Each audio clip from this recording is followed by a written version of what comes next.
আজ পবিত্র মহরম মাস। যারা হোসাইনি মুসলমান আছেন তেনাদের প্রতি আমার অন্তরের অন্তঃস্থল হচ্ছে সালাম। সালামুন আলাইকুম। বিসমিল্লাহির রহমানির রহিম। ইয়া আইয়ুহাল্লাযীনা আমানু আকিমুস সালাতা ওয়া আতুজ যাকাত। আল্লাহ পাক রব্বুল আলামিন বলেন, হে ঈমানদার বিশ্বাসীরা, তোমরা যাকাত প্রদান করে সালাত কায়েম করো। তাকে বলেছে ইয়া আইয়ুহাল্লাযীনা আমানু, যারা ঈমান আনিয়েছে, যারা আল্লাহ রসুলের প্রতি, আসমানি কিতাবের প্রতি, আসমানি ফেরেশতার প্রতি, যারা কিতাবের প্রতি যারা বিশ্বাস স্থাপন করেছে, তেনাদেরকে আমানু বলা হয়। আমানু আলাদা, মুমিন বান্দা আলাদা, মুত্তাকিন আলাদা, মুসলমান আলাদা, নাস আলাদা। এটা হয়তো আমাদের কারো জানা আছে, আবার নাই, কিন্তু এই বিষয়ে খুব সংক্ষিপ্ত বলে দিলাম, কিন্তু এটা প্রসঙ্গ আজকে ওয়াজ নয়।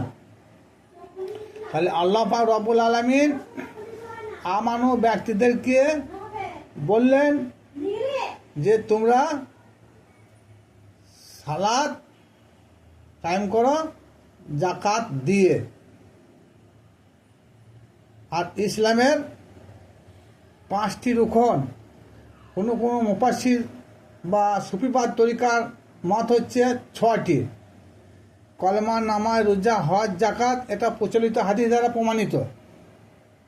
আর সুফিবাদের হাদিস দ্বারা প্রমাণ হচ্ছে যে কলমা, নামাজ, রোজা, হজ, যাকাত, কুরবানি। আবার কোনো আল্লাহর ওলি বলেছেন যে কলমা, নামাজ, রোজা, হজ, যাকাত, জিহাদ। যাই হোক, জিহাদ করা ভালো, কুরবানি দেওয়াও ভালো, কিন্তু 5টা জায়গায় 60টা হলো এমন কোনো অপরাধ নাই। কিন্তু কলমা, নামাজ, রোজা, এটা কি ফকির, কি বাদশাহ, কি রাজা, কি মিনিস্টার, কি ব্যারিস্টার, কি ভিখারি, কি অর্থহীন, খোঁড়া, কারোর মাপ নাই। তাহলে কি মাপ নাই? যে সালাত কায়েম করতে হবে, যাকাত দিতে হবে। ওটা একটা আয়াত। এই আয়াতের মধ্যে একটাকে যদি আপনি যদি বাদ দিই তাহলে হবে না। শুধু যাকাত দিলে হবে না, আর শুধু সালাত কায়েম করলেও হবে না। সালাতের মধ্যে যাকাতটাকে আল্লাহ পাক রব্বুল আলামিন তিনি কেন প্রবেশ করে দিলেন?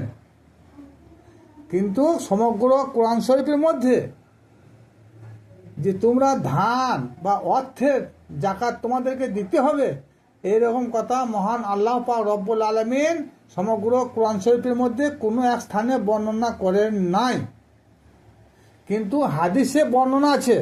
এবার হাদিসটা দেখুন। আমি যে প্রসঙ্গে আজকে ওয়াজ করতে চলেছি, হাদিস অটোমেটিক ব্যান হয়ে যাবে। কারণ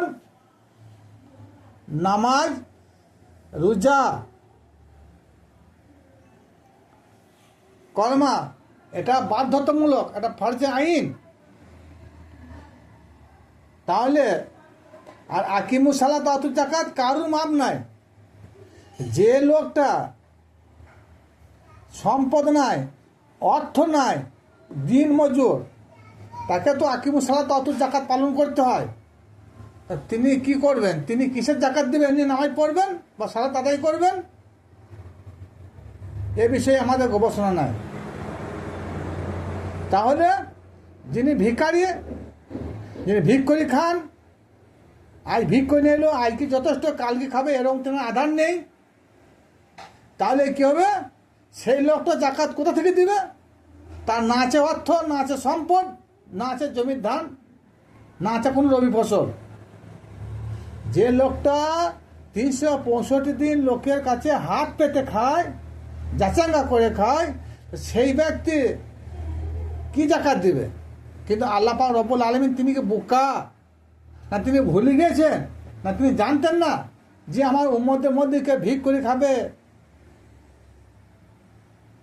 কেউ ভিক্ষারি থাকবে, কেউ খোঁড়া থাকবে, কেউ পরের বাদে কোনো কাজকর্ম করে খাবে, সবারই অত সম্পদ থাকে না।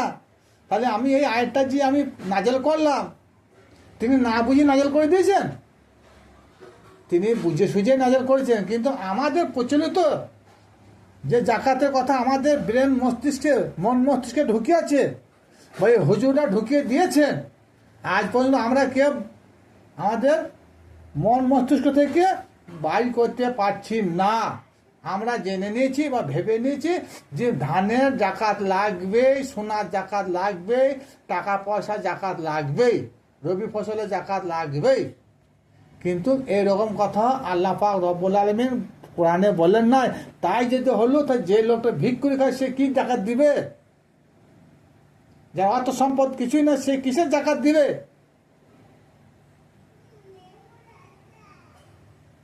এবার আসুন সূরা হুমাযা আয়াত নম্বর পারা নম্বর 30। এই সূরা হুমাযাতে আল্লাহ পাক রব্বুল আলামিন তিনি বলেছেন যে বান্দা বান্দিরা অর্থ সম্পদ সঞ্চয় করে গুনি গুনি জমা করে তারা পুরোপুরি জাহান্নামে যাবে।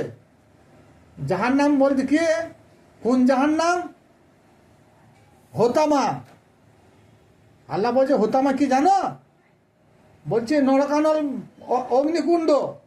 সেই অগ্নিকুণ্ড বা জাহান্নামে বা নরকানলে কাকে প্রবেশ করানো হবে? যার ধন সম্পদ বেশি আছে, যে গুনি গুনি ব্যাংক ব্যালেন্স করে। এটা কথাটা আমার নয়, আপনারা গুগলে সার্চ করলেই পাবেন সূরা হুমাযা। তাহলে আল্লাহ পাক রব্বুল আলামিন বললেন যারা অর্থ সম্পদ সঞ্চয় করে তারা জাহান্নামী, সেটা অবৈধ হবে। তাহলে আল্লাহ পাক রব্বুল আলামিন তিনি কি বলেছেন যে অবৈধ সম্পদের জাকাত লাগবে? এ কথা আল্লাহ পাক বলেন নাই। যারা ব্যাংকে টাকা জমা রেখেছেন সেই টাকায় জাকাত লাগবে, এ কথাও আল্লাহ বলে নাই।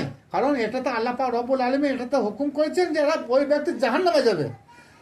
তাহলে এখানে আবার পুনরায় আল্লাহ পাক রব্বুল আলামিন সালাতের মধ্যে জাকাতের কথা কেন বললেন? এই জাকাতটা কি জাকাত? এই জাকাতটা না বললেও আপনারা কেউ বুঝতে পারবেন না। এই জাকাতটা হলো আপনি যখন সালাতে যাব, আমাদের মন মস্তিষ্ক থেকে দুনিয়ার লালস, কাম, ক্রোধ, মদ, মোহ, বাসনা, কামনা, যত কিছু চাওয়া পাওয়া আছে আমাদের মন থেকে আমাদের তিরস্কার করতে হবে, ঝেড়ে ফেলে দিতে হবে। নিয়ে আল্লাহর হস্তে আমাদেরকে আত্মসমর্পণ করতে হবে। সুতরাং আর ওই জাকাত আমাদের আল্লাহ রসুলকে আমাদেরকে দিতে হবে। কারণ এই জাকাতের কথা ধান চালের জাকাতের কথা নয়।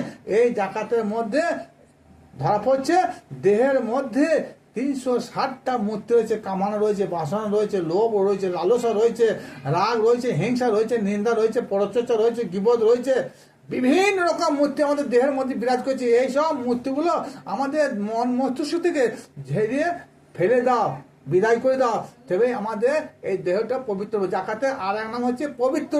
সুতরাং দেহের মধ্যে যতক্ষণ আমাদের এই সবগুলো এই ষড়যন্ত্রগুলো থাকবে ততক্ষণ পর্যন্ত আমরা অজু করি পবিত্র হতে পারবো না। কারণ পবিত্র মূল হকিকত হচ্ছে আমাদের অন্তরের এবং মন মস্তিষ্কে যত রকম চাওয়া পাওয়া কামনা বাসনা রয়েছে সমস্ত কিছুকে দূরীভূত করতে হবে। তবে আমাদের শরীর বা মন আমাদের পবিত্র হবে। তাছাড়া ওই একবার না পানি, 1 লোটা পানিতে আমরা যে উজু করি এটা হচ্ছে দেহ পরিষ্কার করা হবে।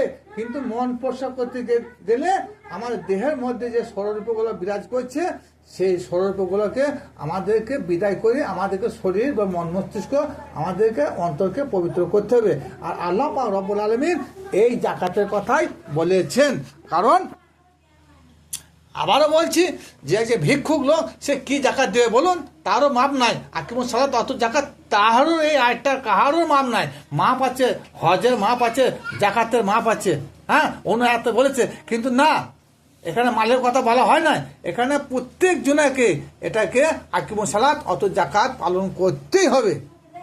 সুতরাং আমরা যেটা ভেবে নিয়েছি যে ধন দৌলতের জাকাত, টাকা পয়সার জাকাত, মাঠের ধানের জাকাত, এটা সম্পূর্ণ নিচ কথা, এটা হচ্ছে সম্পূর্ণ কোরআন বিরোধী কথা। খুব সংক্ষিপ্ত আয়াত আলোচনা করলাম আকিমুস সালাত অত জাকাত সম্পর্কে। কারণ যদি কারো কিছু কমেন্ট করা মন থাকে তো ভিডিওটা প্রথম থেকে শেষ পর্যন্ত দেখবেন, টানার চেষ্টা করবেন না। কারণ আমি যেটা বলেছি সম্পূর্ণ কোরআন থেকে বলেছি এবং যুক্তির বাইরে কোনো কথা বলি নাই। আসসালামু আলাইকুম।